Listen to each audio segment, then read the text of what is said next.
सोलापूरकडे येणारी ST bus अचानक पेट घेतल्याने आणि एसटीच्या पाठीमागे येणारी टू व्हीलरवर प्रवासी यांच्याकडून मदत झाल्याने अनर्थ टळला।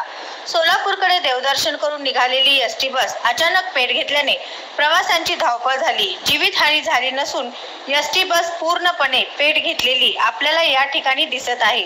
प्रवाशांची यावेळी देवदूत म्हणून मदत करणाऱ्या 3 व्यक्ती कैलास मुद्दे व मारुती शिंगाडे आणि किशोर भांडेकर या तिघांनीही यावेळी एसटीतील प्रवाशांना खाली उतरण्यामध्ये खूप मोठी मदत केल्याने कुठलीही जीवितहानी झाली नाही। सर्व प्रवासी सुखरूप खाली उतरले। अचानक एसटीने पेट घेतल्यामुळे काही वेळा प्रवाशांमध्ये भीतीचे वातावरण निर्माण झाले होते, पण यावेळी या 3 व्यक्तींनी तात्काळ मदत केल्याने सर्व प्रवासी सुखरूप बाहेर पडले आणि कुठलीही जीवितहानी झाली नाही।